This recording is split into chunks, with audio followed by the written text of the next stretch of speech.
Ladies and gentlemen, this is Joe's Classic Video Games back with another cool pinball repair video for you today. We are starting a new series on this game that a gentleman brought us to have repaired.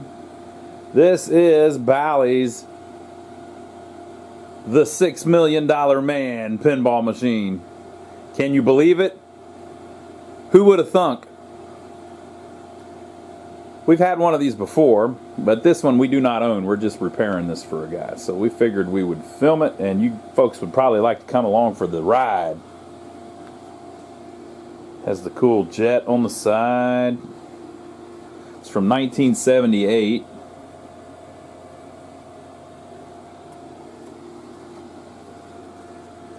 Got the stars and stripes on the, well, the stars and the flashes, I guess, the lightning on the front. Same here. Look, there's a three-leaf clover or whatever that is on the tail of the plane. Explosions and stuff. Now, I never played this back in the day. Sorry if I didn't. I'm trying to see if we've got this serial number here that says ES something 6337. And this one up here is completely different. So this is a situation where we have a different head on it.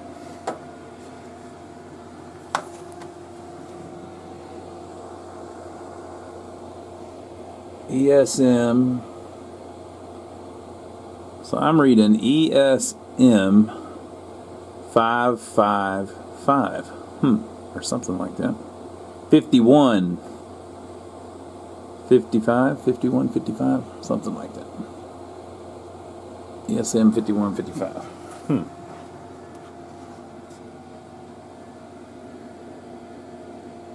ESM 6337. Somebody done swapped their head. I hope they didn't use a sawzall like on the last one. Well, it doesn't really matter. But I always wanted to find one that had the wrong head on it. Now we have. So, the gentleman brought it to us. Apparently, it's not quite working right. He's having some problems with the flippers and with the displays. So we're going to go through it and get it working good for him. What do you think about that? Won't that be great? So the cabinet's in decent shape. The apron is in very nice shape. The playfield, I'm looking for heavy wear. The playfield is actually in very nice shape. It's got the big square targets on the side like the 8-ball did. Bullseye drop targets. The plane spinners, at least on this one. I don't know if that's how it's supposed to be. American flag, pop bumper, caps. No heavy wear anywhere. So you got a saucer at the top and two rollover lanes. Dual spinners. Boy, I'll tell you what. Bobby. This is going to be a fun game. That layout is always a good one whenever you get two spinners. Like for instance, this is Bally's Night Rider right here next to it. We haven't done this one yet, but we're getting there. You got the same thing. You got the saucer at the top, 3 pop bumpers under it, 2 curved spinner lanes. Now this one doesn't have the rollover butt lanes at the top. You've got drop targets on the right in the exact same spot. But look, the plastic is even the same. Look at that. What? See how you have the triangle there, and the plastic almost looks like a. It looks like the foot of the mummy's sarcophagus, right? Kind of looks like that, sticking out, and then you got a little bump up here.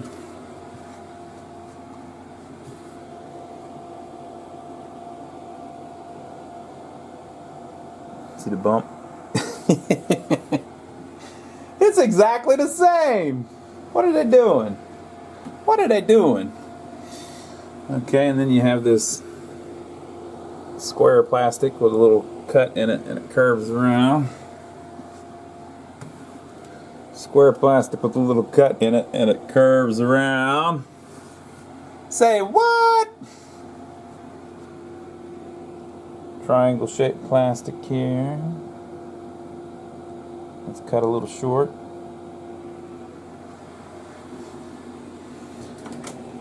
Triangle shaped plastic here.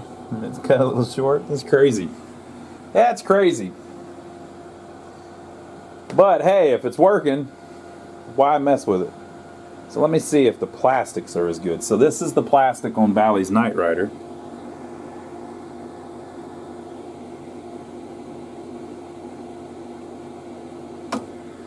And this is the plastic on the $6 Million Man. Yeah. Well, I have to really feel disappointed in that. I mean, that's not what I was expecting. There wasn't a woman on that show. Anyway, okay. So it's a lot like the Knight Rider, but that's a good thing, not a bad thing. Knight Rider is really fun. So any of these games like that, pretty cool. It is a little different over here. You don't have the drops. You got the stand-up targets, and you got the two rollovers up there. They must have loved this layout so much that they just tried to come up with 50 different ways to do it. You also have the outlane there that can be saved by that gate opening up. So it's a little bit different. And then the play field also is better, I think. Well, Knight Rider's got a good one too, but the play field has some interesting art. You got some planes actually fighting here. So looks really good. I'll bet this thing's fun. We'll see. And the back glass on this particular game is excellent. It's in really nice shape. Pretty much looks brand new. Now we'll see whenever we look at the back of it. Red alert! Full bionic power. Good luck on your mission. I was a little baby whenever this came out, so I didn't really watch it. Top secret clearance, Chief OSI, White House headquarters, Washington, D.C., Oscar Goldman. And here's Colonel Alston.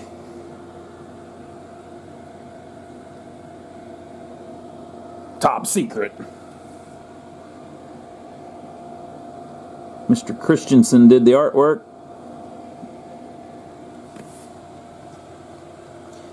I wonder if the other... it'd be interesting to see if the same designer did both of these. I don't think the same artist did both of them.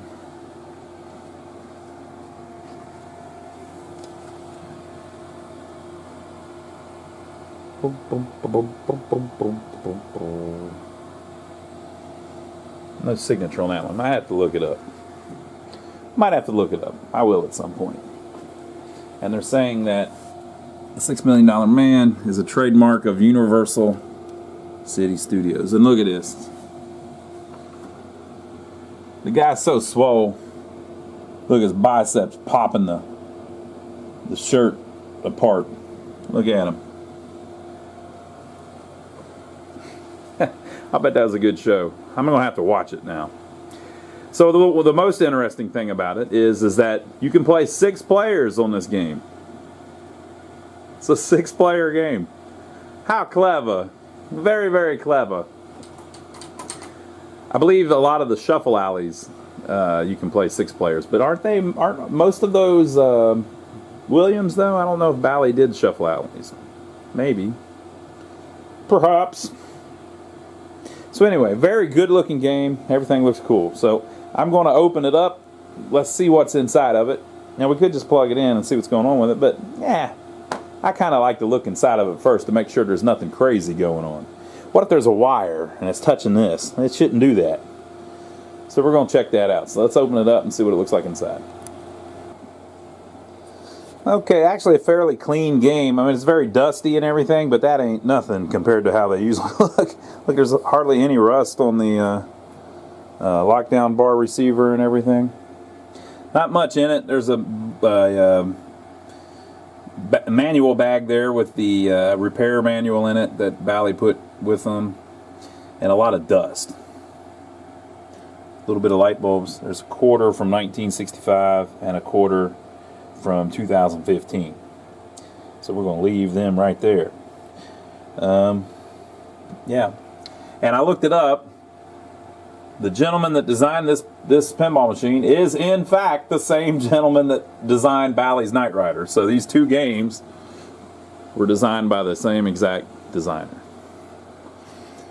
Knight Rider coming soon. That's one of my favorites. But I'll bet I'm going to like this one too. There's a ton of stuff under this playfield. I mean, really. So you got your eject hole up there.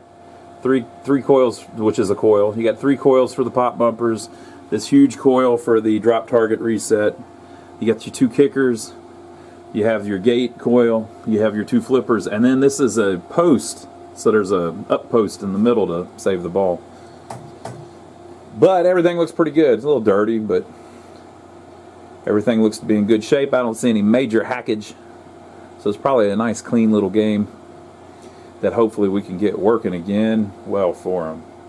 So I'll put this back down, and we're going to take the back glass off and look inside of it and see what we're messing with inside the back box. So the back glass is nearly perfect. Got a few scratches on it. One there. A little worse one there. I don't see anything on the back corresponding with that. So that I don't know where that would have happened. But in excellent shape. 9.8. Sometimes you get some of these Ballys from this era that are like that, though. If you could see the silk screening process. If they were left in an air-conditioned environment, most of them are still like this. But most of them were not left in an air-conditioned environment. So if you put it in your shed out back, you might run into problems.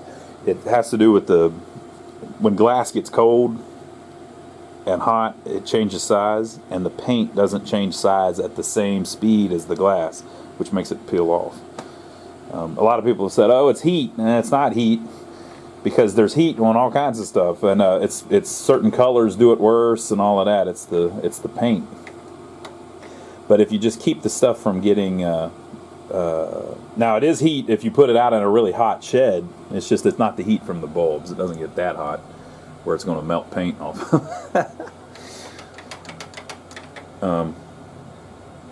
But yeah, this one's in really nice shape. So the insert is also in pretty good shape, and you can see that heat we're talking about coming up off of the bulbs. But usually it's even worse than that, so this doesn't look quite as bad.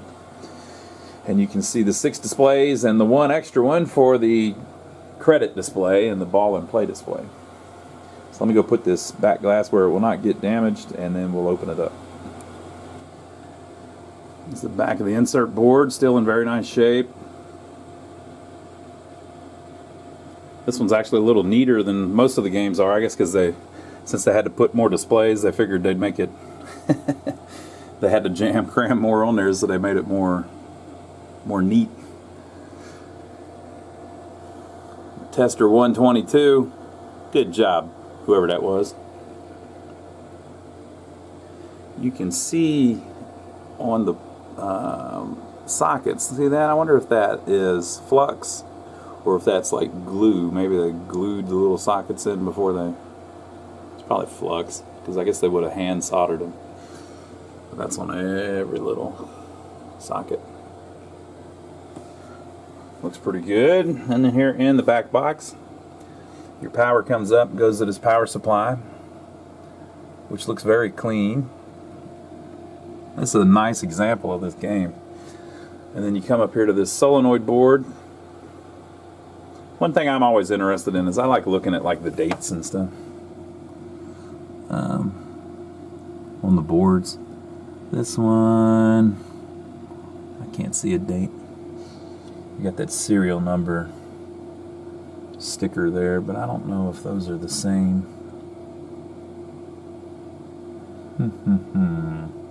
I don't see like a test sticker or anything that would give us any idea of a date. So that may have already been swapped in for another board. But the solenoid driver board, this is a very clean one in nice shape. The sound board, it likely is the original one because, well, I don't know. I guess I could swap that out too. Lamp driver board. It says checked by so-and-so October 20-something 1978 on this little sticker, which is about when they would have been building this thing, I think. A little bit after that.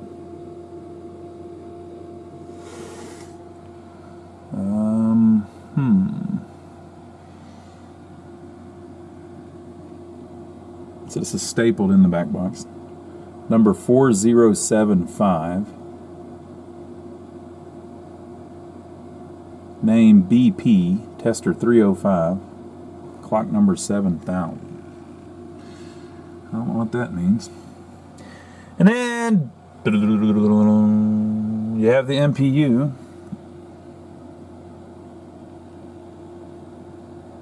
With the battery still on it. See how the battery says 8420 though? So that's probably the 20th week of 1984. So somebody replaced the battery at some point.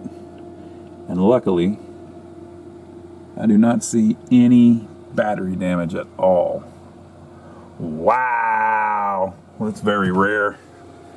Usually that battery leaks and eats some stuff up. But not this time, people. Ain't gonna happen to this one. We will replace that as we work through it. So you know what I'm going to do? I'm going to leave it in there for now for a few more days while I film these videos.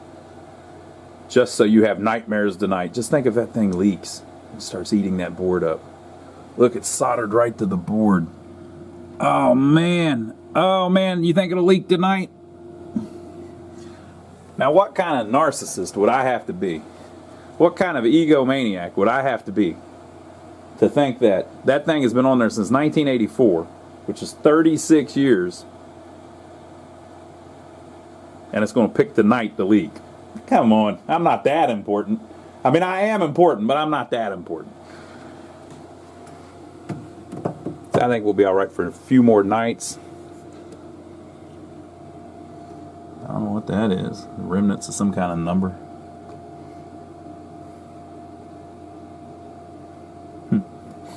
Anyway, this thing is in pretty nice shape, so it's quite all right for us to try to turn it on. So I'm going to plug it in, and then we'll see what it does. Now, it may just boot right up. There is an LED right there, and when these come on, if you have a Bally, any Bally that uses that board, or one that looks just like that board, it's that board.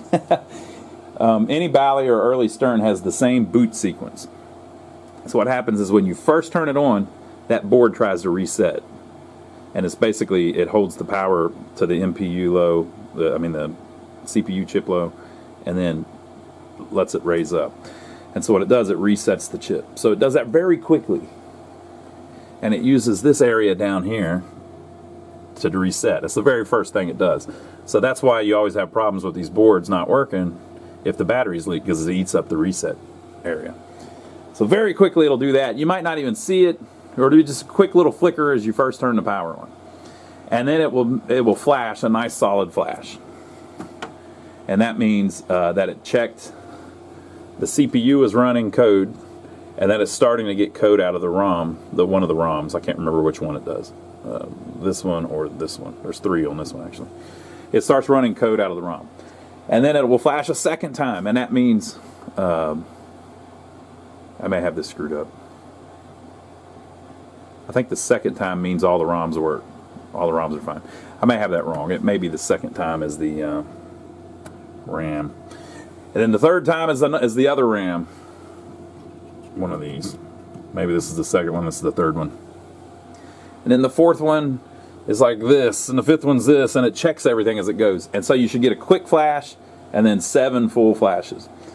If you don't get 7 full flashes, then it's telling you what part it stopped at. So if it gave you 4 flashes and you look it up and the 4th flash is this PIA, and then for the 5th flash is trying to check this one, and it didn't flash a 5th time. Well, now you know that there's probably something wrong with that chip. Could be something else, but it's probably that. So Bally had a really good boot up sequence that made it easier to troubleshoot these MPU boards. So, all right, so let's plug it up. I'll do it while y'all are watching. I think we've got it turned off.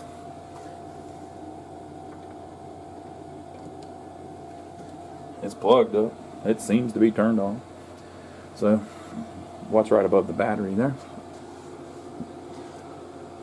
Quick flash, 1 flash, 2 flash, 3 flash, 4 flash, 5 flash, 6, 7. She came right up, but she didn't make any noise. So the soundboard isn't doing its thing. Or I've got it turned all the way down, or the speaker's bad or something. Let me turn down the brightness so you can see it a little better. So we're in some sort of a track mode. I love the flashes trying to get you to roll through the spinners. Boy, that's cool. This is going to be a fun game. And then the displays are tripping a little bit. That is trying.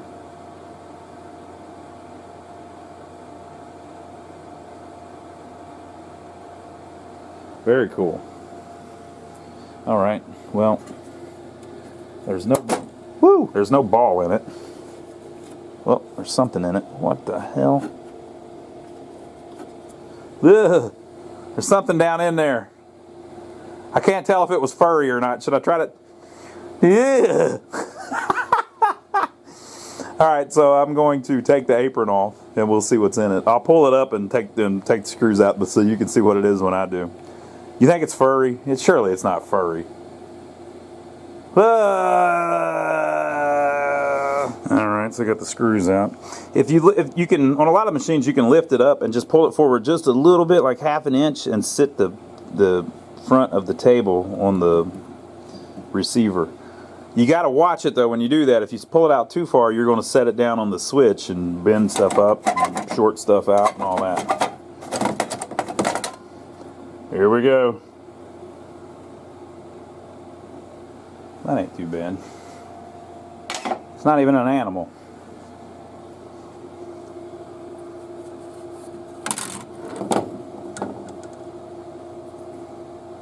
Oh, it's a ring. That's what he was doing with this. Okay, so the flipper rings were screwed up, and so he's put something else. I'm saying he, the gentleman that owns it, he's putting some other kind of ring on here, it's like a piece of rubber or something. He's putting on there to, and it looks like one of them fell down in here.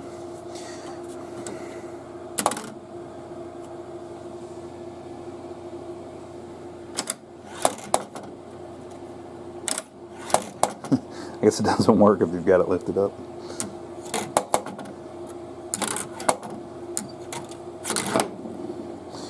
All right, well, we fixed the first part.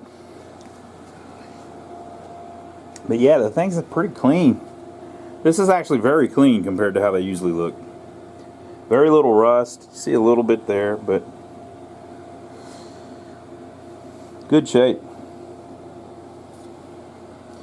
All right, so trying to decide how far we're going to work on it. The thing's in good shape, so I mean it kind of deserves to be fixed up. But when the game, the thing is, since the thing is pretty much working, the guy doesn't really want us to do a complete redo of everything because most of the stuff's already working, you know. So I can understand that.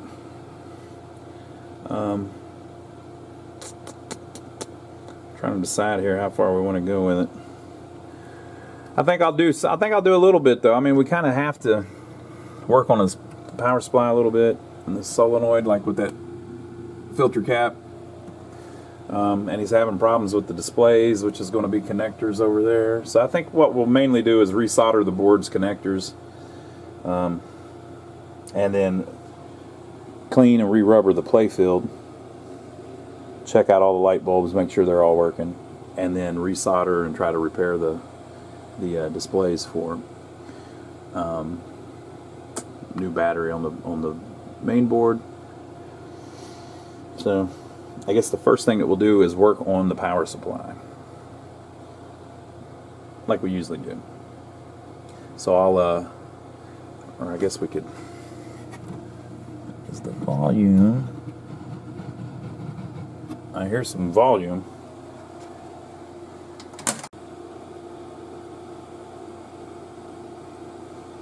Alright, the camera cut off. I played with the knob a little bit, the volume knob on the soundboard, and then hit start, and I started hearing sounds. So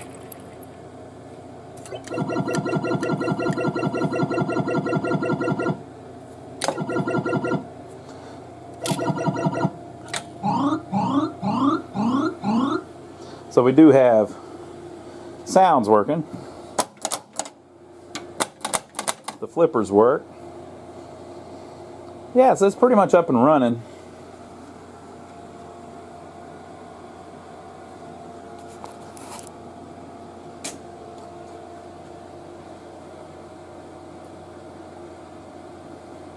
So this is the bulb test, and you notice that the 5th and 6th displays are also blinking. They must have it somehow using some of the logic lines that the bulbs usually use to make the extra displays work. Okay, so there's the display test. Got some serious display issues going on.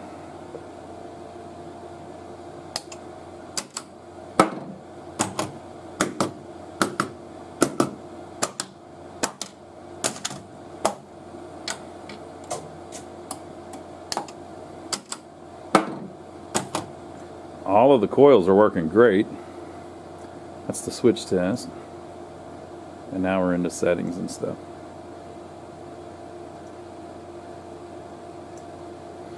Alright.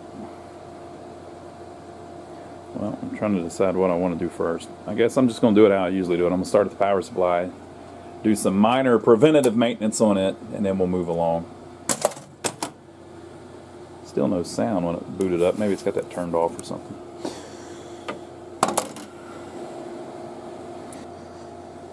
Alright folks, that's enough for today. It's a little introduction to what we're starting with. Next time we'll get into the boards and the power supply and all that. So leave your comments below. What do you think? This thing's in pretty good shape, I think. Needs a little work, but we're going to get it nice by the end of this series. So give us a thumbs up for taking the trouble to film it for you. Leave your comments down below.